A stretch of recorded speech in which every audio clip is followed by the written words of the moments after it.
Hello and welcome to The Price of Football, the show that looks at the money behind the beautiful game with me, Kevin Day, and Liverpool University's Kieran Maguire, although, Kieran, I feel somewhat shamefaced as a Palace fan using the words beautiful game after sitting through that yesterday, but you still get 3 points at the end of it, Kieran, so obviously I'm a big man and I hope you get your 3 points today. That's very kind of you, Kevin. Thank you so much. I was challenged on Twitter to be polite and mature about this sort of thing rather than childish. So there you go. Although we're trying to run through this, so you finish it in time to sit down and watch the game. So which is why I'm slowing down. You're doing me a favour. I know. Yeah. So if anybody listening wonders why Kieran's answering the questions really quickly, we've got some good questions, Kieran, but we do have some big news stories to discuss first. And one day, Kieran, it will just be questions. On a Sunday morning, I'll just turn up and say, any news? And you'll go, no, all good. And we'll just have 20 questions about amortisation, and that'll be lovely. But it's very much not all good for Football Index, a story that we were riding the coattails of last week, but out of nowhere, it's gone from 0 to 100, hasn't it? Yes, sadly, things have deteriorated over the course of the week. I got a phone call from somebody who I trust on Wednesday to say Football Index is going into administration in the next 24 hours. Yeah. I was going, oh, okay. So I immediately nipped onto the Football Index website, and lo and behold, they were still taking new punters' money. Wow. They knew that there were problems. So under those circumstances, if they'd had any integrity whatsoever, they would have said, right, we're not taking new people's money. We're going to try to sort things out. And sadly, I think it was on Thursday, the organisation went into administration. It looks as if there's losses of around about £90 million, which are going to be borne by the punters. However, I do feel that people have been. They've been misrepresented to a certain extent. It is a gambling site. It does say it's legislated, it's regulated by the Jersey gambling authorities and the UK gambling authorities. But when you market yourself as a stock market for football players, when you describe gamblers as traders, and when you describe betting winnings as dividends, you're playing with people's mindsets. Yeah. And that's something I've felt uncomfortable with. And also, as somebody that knows a little bit about the stock exchange, the reason why dividends are paid out by companies is because they produce goods and services. Football Index doesn't own these football players, so how it can claim to pay out dividends on them is beyond me. We've got two clubs who have front of shirt sponsorship deals in the Championship in the form of Queen's Park Rangers and Forest. I believe that those deals have now been suspended or curtailed. I presume the clubs have received the money from the deals, but we don't know. So that's where we are at present. You've got to feel sorry for the people who have put money in good faith. It is gambling at the end of the day. It does come with risk, as does the stock market, to be fair. The stock market is a form of glorified gambling, except it's based on slightly more fundamental things than a glorified form of fantasy football. So how have they come to lose 90 million quid? Is it because the people gambling or the people buying the players actually knew more about football than perhaps Football Index thought they would do? No, not really, because the way that these dividends were organised, I think they paid something like a 30 pence dividend per share per player that performed well. And there was a limit because there only could be only one winner or one or two winners in each category per week in terms of the players. Then it should automatically have been okay.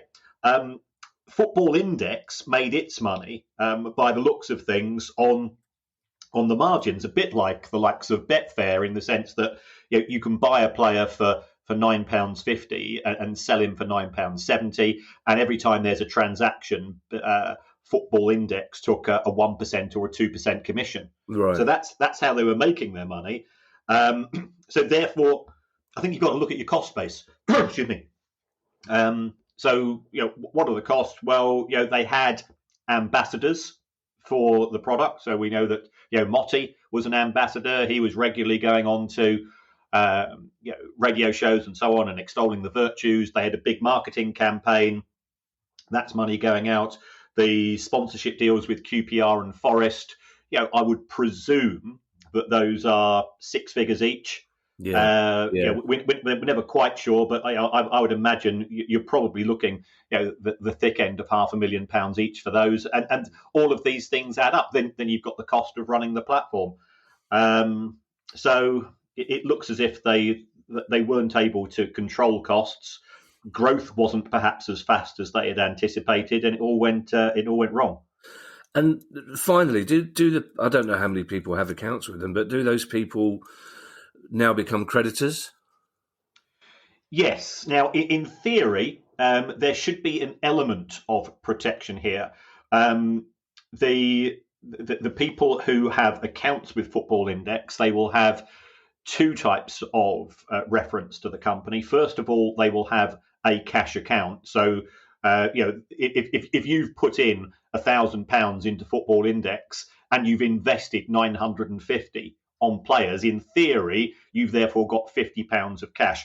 Now, my gut reaction is that you should get all of that back, because there should be some form of protection from the gambling authorities. But I'm not involved on the legal side of things. And then, in terms of the value of the players that you own, in inverted commas, when the administrators, who are the same administrators who are operating at Wigan Athletic, so we know how much that's going to cost, when they finish their investigations, and in theory, if they can sell the business as a going concern, and that is in the best interests of everybody, because that will get the highest price, then some form of payout should be available to all unsecured creditors. But I'm not hopeful that that's going to be significant. Well, I know they've had a lot of free publicity this week for the first time ever, but whoever buys that company it's going to take a long, long time to rebuild the confidence of anybody actually putting money into it, isn't it? As a gambler. Yes. It was one of those things which spread by word of mouth. If you listen to people that were involved, they genuinely initially really enjoyed it, right. And then Football Index had a habit of changing the terms and conditions. So initially, if I wanted to sell 1,000 shares in Bruno Fernandes, there would be a price, and if no other people involved in football, and none of the other of the traders wanted to buy, then Football Index would effectively buy the shares from me. That particular relationship stopped. You then had to go and find somebody who actually wanted to buy the player. So that reduced liquidity in the market, and there were a number of other changes in terms of the small print. And it does appear that the relative ease at which Football Index are able to change the rules and move the goalposts, to use an inappropriate phrase, really, helped nobody apart from themselves. Our second news story, Kieran, of two, involves two big clubs, Manchester United and Everton, but a big contrast in their owners' attitude to finance this week. Yes, and the first one actually relates to the real stock market, and Manchester United. I think we'd spoken recently that Manchester United's share price had been zipping up. It was at its highest for 12 months, and it hit $20 in the market. And lo and behold, Avram Glazer, one of the children of Malcolm Glazer, who was really behind the acquisition of the company in 2005, he announced that he was selling 5 million shares at $19.25. So that's going to bring him personally around about 70 million quid from the sale of these. So that actually had the impact of knocking the share price down 10%. Which was disappointing for other shareholders, of course, but it does show that there is a lot of money to be made from football, and now the money made by the Glazers from various share sales and so on exceeds the money that they've put into the club in 2005, and of course they still own 75% of the club. The other thing that Avram Glazer appeared to do is that the shares that the Glazers own each have 10 votes when it comes to making decisions. And the shares that the ordinary Joes, if you or I decided to buy some shares in the club, it's only one share, one vote. But as part of his deal, as soon as he sells the shares, the voting rights immediately decrease from 10 down to 1, which means that his siblings still keep that iron grip that they have over the club. I don't quite understand the fact that the club's value went down on the stock exchange. Was that inevitably going to happen once Avram Glazer announced he was going to sell the shares? And if so, why would he do something that would affect the club in the stock exchange in the first place, apart from personal financial gain? Well, I think you've answered the question there. I mean, his focus is on his own personal financial situation, and there's always a time when we're urgently in need of 70 million quid. So because the 22 million pounds a year that Manchester United pay out in dividends isn't enough for the kids. So that is the case. I mean, share prices are determined by supply and demand. So if you put an extra 5 million shares into the market, the natural forces of economics are going to result in a price drop, and the price dropped initially by 12% following the announcement by Avram Glazer. It did creep up a wee bit after that, but interesting times, and that very much contrasts with Everton, who are our other club in the Northwest, and this was something which came through from my company's house feed on the last 48 hours or so. Your grass. You'd call him what he is, Kieran. Your grass at company's house. My snitch. Your snitch at company's house, yeah. And here you couldn't have a more opposite approach. Farhad Moshiri, who is the majority shareholder in the club, he's bought a load of new shares. And they're £1 shares, but he's paying £3,000 each. So he's saying, "Oh yeah, let's forget the niceties." So as a result, Everton are going to get immediately £100 million of extra cash as a result of this share issue, and he's written off £100 million of debt as well by saying, you no longer have to repay me. Instead, just give me these relatively worthless pieces of paper in the form of shares.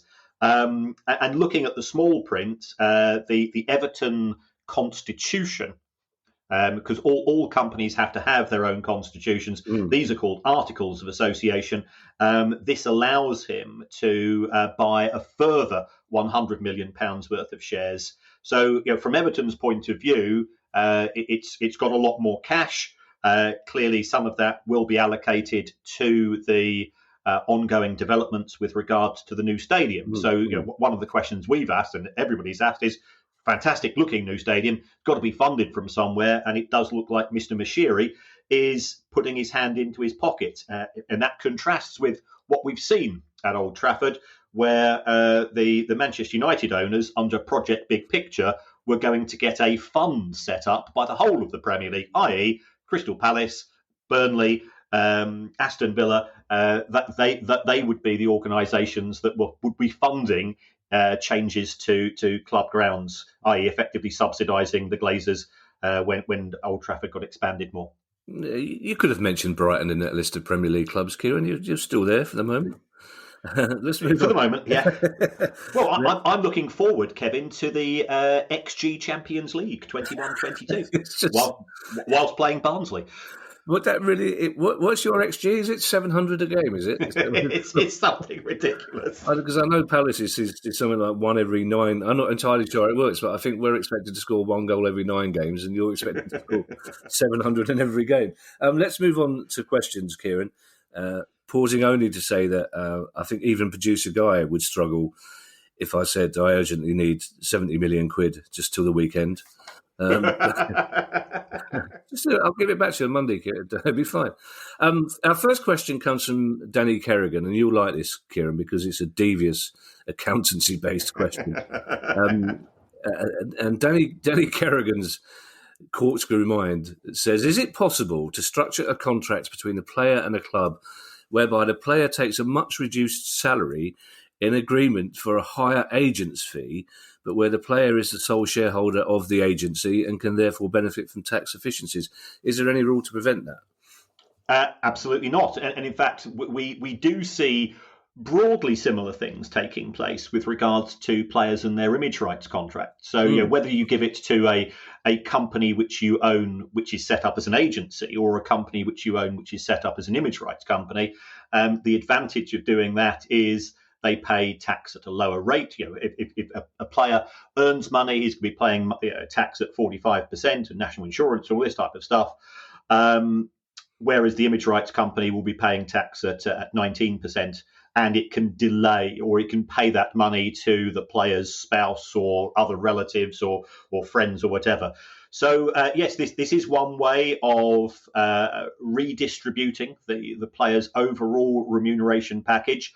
What I would say with regard to this is HMRC do have a team of sleuths who think that the football industry has been a bit fast and loose historically in terms of its taxation obligations. So if you look at the small print of club accounts, and I know somebody that does that, then you will see in quite a few of them. Yeah. Then you will see in quite a few of them say there are ongoing discussions with HMRC with regards to issues to do with players' remuneration and that of agents. So it's a good idea by Danny. It is something which clubs effectively, no, not clubs, players have been keen to arrange historically. Yeah, though one of my happiest memories of the first few weeks of the podcast, Kieran, is you telling me that crack team of HMR sleuths you talked about consisted of two people, and as far as you knew, one of them was on long-term sick leave. Yes, that's true. Now, do you know, Kieran, we love each and every one of our tens of thousands of listeners, but they seem obsessed with asking you what you would do if you had imaginary money. And I'm always happy to ask this question just to see if the answer is different. But David Holliday said if Kieran had £100 million to invest in a League Two club that he believed was a sleeping giant, which would be on his list and why? Which is, of course, a purely academic question for you and I, Kieran, but David should probably ask producer Guy, who I know he's 70 million quid worse off now. He's lent me till the weekend, but he's still got a lot of money to add. Now, I've written a club down here, Kieran. I'm going to see whether you and I have gone for this in true kind of pointless style when Richard Osman and Alexander Armstrong engage in truly pointless badinage. I've written something down. You can tell which of us has not got anything to do during the day. So which League Two club would you go for, Kieran? Well, I initially narrowed it down to four: Bradford City, Tranmere Rovers, Leyton Orient, and Exeter City. Oh, really? Not one of them is on my. I'm out already. Okay, fine. I mean, for me, Bradford City's got a decent sized ground. It's got a good catchment area. Yorkshire is a hotbed of football, so I think those are pluses. I think Tranmere could really have a hipster factor for me. Yeah, you love Tranmere, don't you? Oh yeah. I mean, I know Mark and Nicola who run the club, and we've had people from them on the show as well. It's a really well-run community club, and I think it could do something on the back of the Merseyside factor. Leyton Orient, it's in London, and there's disaffected fans from other clubs who I think might go along. But I looked at Exeter and I thought I know that Exeter is partially a rugby city. But I do feel that it's got a lot of potential growth if you put the money into it, and the fan base are used to travelling, so I think that would be one as well. But so those were my four. But you have something. You have an alternative. I was 100% convinced you'd say Salford City. I thought about Salford City, but they've got an awful lot to compete against. That was my. You've got the two existing clubs in London. Two existing clubs in Manchester. Yeah. Then you've got FC United of Manchester themselves as an alternative to those two clubs. Salford's and hats off to Salford. They won their first trophy in the course of the weekend, but I just didn't feel that there's room for another largish club in Manchester. And also £100 million doesn't get you very far when you think that not too far from Manchester, we've got Bolton Wanderers, whose owner, Eddie Davis, effectively wrote off 175 million when he was in charge of the club, and they're now back in League Two, although they're showing some improvements in form and could be bouncing back up again.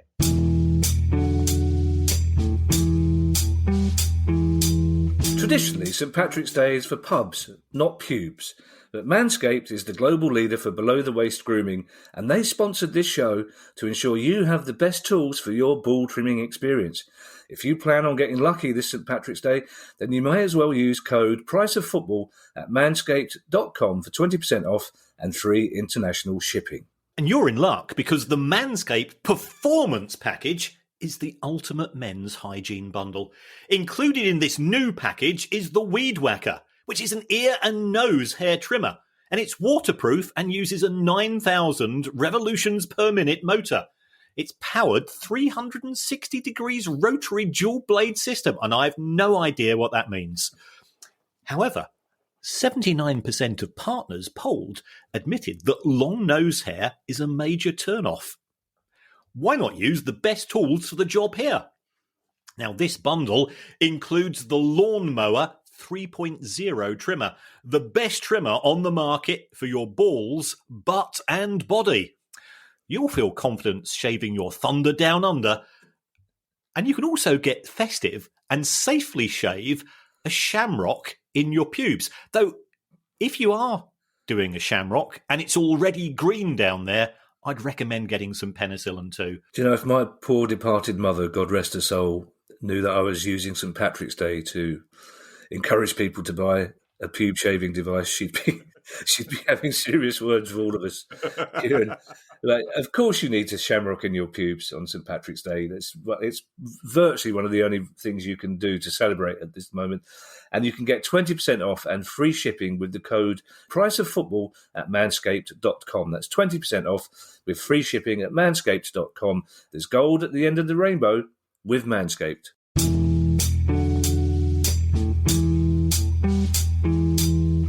Well, I'm disappointed you didn't say Salford City, Kieran, but I'm also kind of pleased that even this far into our relationship, we can still surprise each other. That's nice. Tom Metcalf's question is an interesting one. The council recently bought Yeovil Town Stadium. Is that unusual? And is it a silly risk or a sound investment? Well, I asked Tom Jones this, Kevin, and he said it's not unusual. Just for that, I'm going to draw this podcast out so you missed the first 5. And as we know, Brighton would have been expected to score 14 goals in the first 5 minutes of that game.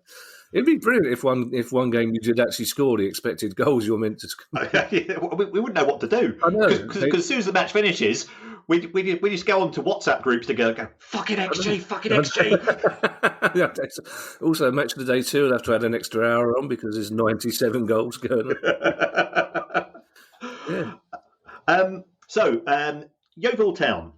Yes. The council decided last December to approve the acquisition of Huish Park. Is it Huish or Huish? I thought it was Huish. But... I was at Huish Park. And 11 hectares of land surrounding the ground, which I think is probably that's probably just as important. The reason for this was Yeovil Town Football Club lost £665,000 in 2019, so that's pre-pandemic, and they've had a bit of an up and down history. I mean, I can remember Yeovil playing us in the Championship at the Amex Stadium. So that wasn't that many years ago. And since then they've then dropped out, and back into the National League. So they're finding things tough. This was an act of support as far as some people on Yeovil Town Council were concerned for a much cherished local part of the community. Other councillors felt that it's risky, that there is, if you're losing that amount of money, there's always the fear of administration. What happens if the club can't continue? Will the council be in a position to either set up an alternative football club, or will it be able to sell the stadium? So there is a lot of risk from the council's point of view. So it is a fairly rare occurrence. The councillors in favour of the decision have also said that we've done similar for retail parks in the vicinity. So this is no different, but it is different with the retail park because they're open 365 days a year as opposed to 25 days a year for a football club. So, you wish them all the best. Having been to Yeovil for an away match, it was a fantastic day out.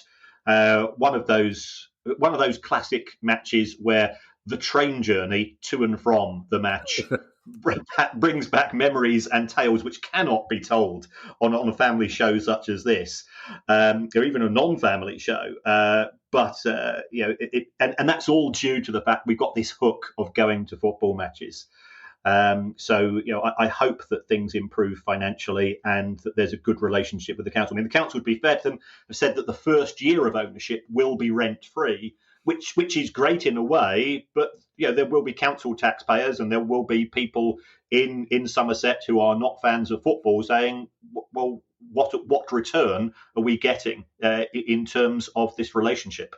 I'm just pausing here for a second again, Kieran. So I've got my list, which has got Moscow at the top, and then Blackpool nightclub. I'm just going to add train to Yeovil at the bottom of it. Our next question comes from Kev Matchett. Now, Kev, come on, Kev, please. How can I constantly tell Kieran and Guy to please, for the love of God, call me Kevin, when you're willy-nilly sending questions in, calling yourself Kev? Even when my dad started calling me Kev now, since Mum died, he wouldn't have dared when she was still alive, God bless her. Apologies, Kev, if you were christened that, by the way. I feel I should apologise as well. This is a question about Derby County, but it's not the usual question about Derby County. It's coming at Derby from an oblique angle, so you can rest easy. And Kevin's question: Derby County recently announced a permanent end to matchday programmes and launched a monthly magazine instead, saying that declining sales make them unprofitable. Is this a popular trend? Do any clubs still make a profit from programmes? And even more poignantly, says Kev, has the bottom dropped out of the value of my collection in the loft, 1960 to 2010, if any dealers are listening? Well, let's deal with the most important thing, Kev. Your collection has not suffered deterioration in value, because that's done on a scarcity factor. And that will not have changed as a result of decisions. It's actually quite a poignant thing to say, because on Thursday, and this is coming from my program editor chum, Uncle Ian Hines, he told me that Southampton announced that they're scrapping producing programs for the rest of the season. So it's happening not just in the Championship, but in the Premier League. And apparently there has been a lot of wet anoraks in Hampshire. They've said that demand has collapsed because ultimately most people buy programs as a walk-up product. Yes, clearly, if you cannot attend fans. Yeah. But I think there's a much broader issue. In 2018, clubs in the EFL voted to no longer make production of a matchday programme mandatory and made it optional. And Stevenage became the first club to opt out. It's a genuine challenge for programme editors to come up with original content to make it worthy of being read, because if you're involved in a programme, we both wrote articles, combined article, didn't we, for the Brighton versus Palace programme a couple of weeks ago, and we had to have it in a week before the match took place. In a world in which we're now operating, there will have been half a dozen pressers from the manager. There'll be lots of stuff out there on social media. But there are still clubs producing some really good stuff out there. And my mate Ian says, he says the Palace programme has always been excellent, and they have a feature this season called Kit or Miss, looking back at old seasons. And I think for those of us that have that sort of nostalgia impact, affection for the game, reading articles of this nature, I think can maintain interest in programmes, but it's a bit like national and regional newspapers. It is going digital. We're seeing Manchester City. They are only producing physical programmes when they think that the opposition warrants it. So they'll do it if they've got a Champions League match against Barcelona, because they will know that people will want a memento, or if they're playing United or Liverpool, because people will say, well, we beat Liverpool 5-0, 5-1, and this was the programme on the day. But so it's a sign of the times, unfortunately, that we're moving away from programmes. And I can remember going to my first trips to the Goldstone in 1973 and buying one, and then trying to get players' autographs afterwards and things of that nature. And it was always good. I mean, I used to love collecting players' autographs until I went to see Sussex play the Australian cricket team, and Jeff Thompson and Dennis Lilly were absolutely fantastic, and so was Rodney Marsh, and these people were absolute heroes to me. I was about 14 at the time, and then I went up to Greg Chappell, the vice captain, and I said, "Can I have your autograph, please, sir?" And I had a picture of him and so on, and he turned around to me and says, "You've got no chance of getting my autograph, Sonny, so you might as well go home and play with yourself." Which was a day of discovery, a day that changed my life in many ways. Kevin. I feel Greg Chappell should be informed of what a life-changing comment he made to you. That's right. Your life took a whole new direction. It's a sad question that Kev's asked. I mean, as I recall, Kev could probably confirm this. I'm sure that Derby. I remember going there. They had a program that was like a newspaper. I mean, I don't. My contention is, Kieran, that no football fan has ever read a programme from cover to cover. It's occasionally on a really long away journey. If your mates have fallen asleep, you might delve into the whole programme, but for the most part, you don't. My godson does, because he loves all the numbers and the figures and the stats. But I think it would be a really genuinely sad day for football if you can't buy a programme. I always used to buy one for superstition purposes. Had to go in the right way up in my right back pocket until I was late for a game once. Didn't buy a programme. We won 3-0, so I realised it was actually buying the programme that held me back. Is that Finley coming through there? They're thinking about it. Oh, okay. Now, our next question comes from Dimitar Shopov. And Dimitar has a question about Alan Pardew's move to CSKA Sofia, which is Dimitar's team. I believe, Dimitar, it's pronounced Seskia Sofia. Please tell me if I've got that right, as I'll be very proud of myself. Dimitar says, do you have any information about Alan Pardew's move to Bulgaria and what it means behind the scenes? Dimitar suggests that the Seskia president has close ties to English football through Watford, and this may be a step towards more collaboration. An interesting move for Alan Pardew, and I would love to have seen his face when he found out that Sofia was actually a city.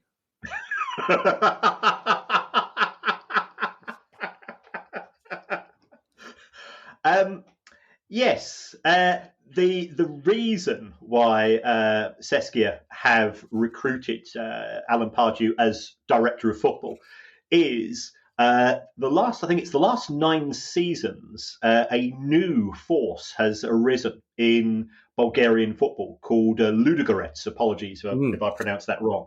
And they've won the Bulgarian A-League in each of those seasons. So, phenomenal achievement. And on the back of that, of course, they got into UEFA competitions, and they're picking up money on a regular basis from participation in the qualifying rounds for the Champions League, as well as the Europa League, which gives them a substantial financial advantage. Seskia want to build a new stadium. And according to sources in Bulgaria, they think that Alan Pardew can help here because Palace are in the process of building a new stadium, and he'll be able to use his knowledge of that, which I thought was a bit tenuous personally. There have been a number of issues, I think it's the politest way of describing it, in relation to the governance of Bulgarian football in recent years. A number of clubs, according to their accounts, have been paying the national minimum wage to players. And then when you actually take a look at the amounts actually given to them, they've been given sort of 10,000, I think it's labour per match as additional money. So there's a lot of strange stuff taking place. This club, Ludogorets, it's only got a stadium capacity of 10,500, and it's certainly been doing extremely well. So I think he's got a challenging job. Seskia are 11 points behind Ludogorets as we stand. I think they've only got one game in hand. So the owner of the club wants Alan Pardew to restore CSKA to former glories, but it's going to be really challenging. Well, the good news is if they're building a new stand, I'll tell you what Alan Pardew could help with, the glass. Because rather pleasingly for an ex-Palace player, he used to be a glazier. Oh, wow. Yes. I remember Damien Delaney, ex-Palace player, of course, who we sadly miss, telling me that they used to hate away trips because as they were driving through London, Alan Pardew would point at every building and say, I'll put the glass in that. I'll put the glass in that. I know. And he said on one occasion, Damien Delaney had to say to him, that's the shard. Dimitar, good luck with Alan Pardew, especially if you see him in a disco. Richard Mellor, because he likes dancing, Kieran. Yes. Richard Mellor, good luck, guy. Richard Mellor says, quite understandably, whenever you want to give an example of a small club in the Premier League that are doing well, Burnley usually get a mention. And Richard points out that the population of Burnley is 88,527, according to a popular search engine. Has any team with a smaller population ever been in the Premier League? No. I've been through the records of all 49 clubs who have appeared in the Premier League to date. The closest to Burnley is Watford, who have an official population of 97,000. Even I thought, with places like Barnsley and Swindon, who potentially could have been in contention, but those are substantially more. So it's testament, I think, to Burnley's position within the local society, that they are effectively getting practically a quarter of the population and turning out to watch them play every fortnight, and also to the amazing success of Sean Dyche, who I'm a big fan of, as you know. I suppose the difficulty is when you look at some of the London clubs as well. It's like it's impossible to ascertain the population of Crystal Palace, for example, or Charlton, or Millwall, isn't it? Really, because it's essentially you're talking about the whole of London. But when you put it like that, because there are sometimes complaints about the size of Burnley's crowd, but when you talk about it as a proportion of the size of the town, it's quite a remarkable job. You're right. Good question, Richard. Thank you. Patrick Fullerton says, I know this has been mentioned before. It's not the best way to get your question answered, Patrick, I have to say. And it has been mentioned before, Patrick, but not as specifically as you were about to do, which is why I'm asking the question. It's a good one, Patrick. Could Premier League clubs take ownership of streaming their own home games, either individually or centrally through a Premier League site? Yes, they could. And all that this will take will be 14 votes. Ultimately, this will be a decision which will be made by Premier League chief executives or chairman at one of the regular meetings, which does take place. At present, the Premier League has, as we know, a very good relationship with both Sky and BT and Amazon and BBC. But it has been mentioned more than once by a mutual acquaintance of ours in the form of Sir Simon Jordan, that the clubs should take some of this in-house. And I think what would happen initially is that the Premier League would probably have the existing packages up for sale to the traditional broadcasters, but that only actually covers 200 matches out of the 380 in a season. And what it might choose to do at the same time is to make another 30 or 40 matches available, and it will cut its teeth, because at present it's a content provider as opposed to being a broadcaster, and it could learn sort of some of the arts of broadcasting. And one of the things which I think fans might not be familiar with, or listeners might not be familiar with, is the Premier League actually has their own broadcasting activities. Because if you go to South Africa or Indonesia, you can watch Premier League TV, and it's very slick. It is pretty impressive. So this is something that they will be considering. The plus side is it cuts out the middleman, so therefore they get 100% of the profit. The downside is you're not guaranteed the money. That ultimately will be down to the fans to sign up for it. So, but all that it needs is 14 votes. Okay, our next question comes from Samuel Wide. You hear that, Kev Matchett? Samuel Wide. Samuel is a Bristol Rovers fan who always hopes for a cup draw against Bristol City, but he wonders how much are the additional costs incurred to police derby matches, which is a good question, Samuel. And also, well done for spelling Bristol City with asterisks and not eyes. That's a sort of attention to rival detail that I really, really appreciate. Excellent. Yeah, very good. Right, to answer Samuel's question, I looked at something which I thought would be broadly comparable. And if you take a look at the Sheffield derby, United versus Wednesday, in 2018, it cost £350,000 to police the two matches. So we're talking, 175, 180 grand for an individual match. The police aren't over happy about this, or some people in the police aren't over happy about this, because they only get to recover the additional costs which relate to being on the property of the football club. So all of the policing in the surrounding area comes from the overall police budget.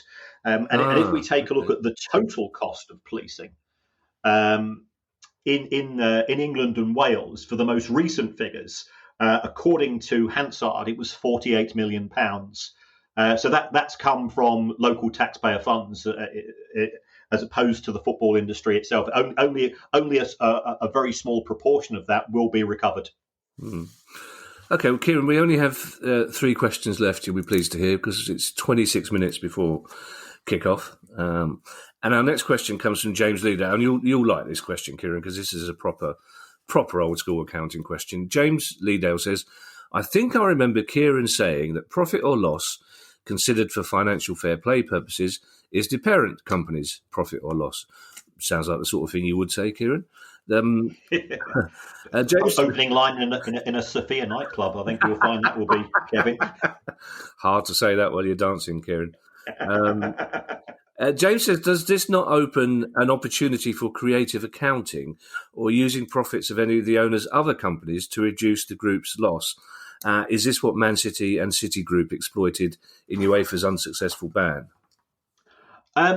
There are opportunities to bring in revenues from other parts of the organisation, but the Premier League and the EFL both have it at their discretion that if they feel that a football club is trying to manipulate numbers through having, for example, Stoke City Football Club are owned by Bet365. Yeah. So if Bet365 said to the EFL, oh, by the way, take a look at our accounts. We've got total revenues of £65 billion, which is 13 times the revenues of the Premier League.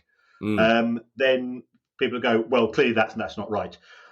So there is scope. What do you do, for example, when we've got clubs such as MK Dons, which has got it's got a Hilton hotel embedded into the stadium?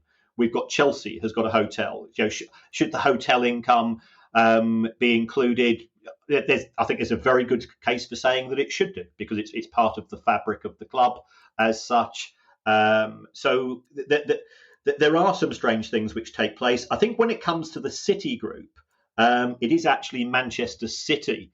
I think Manchester City Limited who are assessed, and the reason for that is that when you take a look at the City Group, we've got these clubs in New York City, Melbourne, Mumbai, in Japan, Uruguay, all over the world. And I think there's something like now there's 12 or 13 of them, and only one of them makes a profit each year, and that just happens to be Manchester City. So therefore, okay. Can you see it's? But the cynics, and I'm not a cynic, Kevin. Oh, no. The cynics say the City Group can therefore park some of the costs of running the whole organisation into Australia and the US, where there isn't an equivalent of financial fair play. And in doing so, that reduces the cost base of Manchester City and therefore helps them to achieve compliance with financial fair play. But both the Premier League and even their good friends in UEFA seem to be accepting of the present processes. So one has to presume that the cynics are wrong. Mm. Our penultimate question, Kieran, comes from somebody who's only given us his first name, although thinking about it, he could be somebody very formal who's only given us his surname. Actually, maybe we should go back to those days. I just want surnames, basically. But I'm going to say this name quite loudly to see if I can get the attention of your four-legged friend. So this question comes from Finley. Finley, anything? No, because he's found that there's the sun coming through one of the windows, and as soon as he finds a spot of sunlight in the house, that's it. He just lies there and he won't move. Yeah, good lad. I sometimes wonder, Kieran, whether this is the reason we're not winning the awards that we should. It's like people, the judging panel go, it's quite a good pod, but for some reason, every now and again, they'll just shout a dog's name at random. No, okay, we'll give it the Swiss Ramble again then. Finley, we really should be winning. There's only 2 financial football pods in the world, Kieran. We should be winning more things. We come in second a lot. But we came third. That's what's disturbing. Finley's question is, Leeds United recently announced a sponsorship with Hisense for our family stand, which now has a large livery on the side. But as Elland Road is situated right next to a busy motorway with a lot of passing traffic, will Leeds be able to charge more than a team whose ground is not in such a prime advertising location? And I think anybody who ever flew into Heathrow in the past few years, I'm sure would have been delighted to see the name of a rival airline, KLM, prominently displayed on the top of one of the stands at Brentford, which I always thought was brilliant advertising. But it is a very good question. If you've literally got hundreds of cars driving past every minute, can you charge more on that advertising site? You certainly can. I went on to billboard.com to do some research on this. This is on a Sunday morning. This is my life, Kevin. You've got the most confusing search history in the world, haven't you? If this was Midsummer Murders, the scientists go, I'm baffled. I can't get any sort of pictures to what sort of man he is. I really can't. Well, let's go to Company's House. We'll know. He seems to have been there more often than anybody else. Yeah, the Baroness sometimes goes onto my internet search history, and I then get questioned. Moving on, Kieran, to Leeds United and their deal with Hisense. Yes, in terms of the determinants of the price, first of all, it's the format. Is it going to be digital versus static? There's lots of technology involved in these advertising, but most important is location. So, I mean, you rightly mentioned Brentford. If you're driving down the M6, you will go past Walsall's ground, and that's got big billboards up there, and they're worth quite a fortune because the M6 busiest motorway in the country, apart from the M25, and therefore it does add to the price. Then you've got to consider the demographic of the people you're aiming for, and finally the size of the advert itself. How big is the billboard? But location, by all accounts, is the most critical. Interesting. Our final question comes from Villa Lagerstedt. Apologies if I haven't pronounced that correctly, Villa, and apologies as I've just compounded the error by pronouncing it slightly differently the second time. This is one of those questions, Kieran. It's one of the reasons I love. There are many reasons I love doing this pod. This is one of those questions where you go, why haven't I thought of that before? We've discussed this so many times, but that's a question I should have asked. On the face of it, a very simple one, but a very clever one, actually.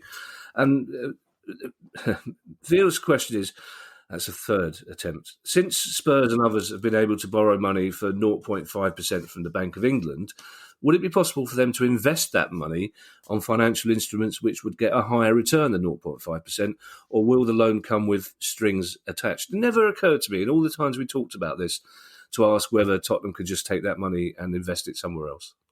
Yeah, it's a cracker of a question. If you go to the COVID Corporate Financing Facility website, I have been busy this morning. Then you will find that there are a significant amount of criteria that you have to satisfy. One of which is you've got to evidence that you will either have additional costs arising as a result of COVID compliance, or you have suffered a loss of revenue. Now, clearly, in the case of Spurs, that they have done so. They're 120 million pounds down a season in terms of lost ticket sales. So the purpose of the CCFF loans is that of revenue replacement. And it is not to be used for investment purposes. Yet there will be monitoring if the Bank of England auditors effectively take a look at the circumstances of Spurs, and now they see that Spurs are buying bonds, they are buying equity shares in other companies and things of this nature. They'll get hauled in, and it would be a very awkward conversation for Daniel Levy. Not that there's any suggestion that he would do something of that nature anyway. Yeah, or indeed it would be him answering the questions, would be my guess. Yes. Thank you so much to everybody who sent a question in for this week's pod. If you wish to ask anything about football finance, any level of the game, email us on questions@priceoffootball.com. And Kieran, you now have 16 minutes to say goodbye and get your sofa ready and budge Finley out of the sunlight so you can watch the game in peace. But as usual, folks, thanks for the feedback, thanks for the reviews, thanks for the questions. If you're enjoying the show, press the purple follow button on Apple podcast app or Spotify or whatever. And if you could leave us a 5-star review, according to producer Guy, it makes a positive difference when he's trying to negotiate with guests for the show and advertisers and all that stuff. So thanks very much and stay safe. Do you know what? I think we might have blown our chances of getting Alan Pardew on next week. That's he's been working on that interview for months, and now sorry about that, guy. Bye, everybody. The price of football.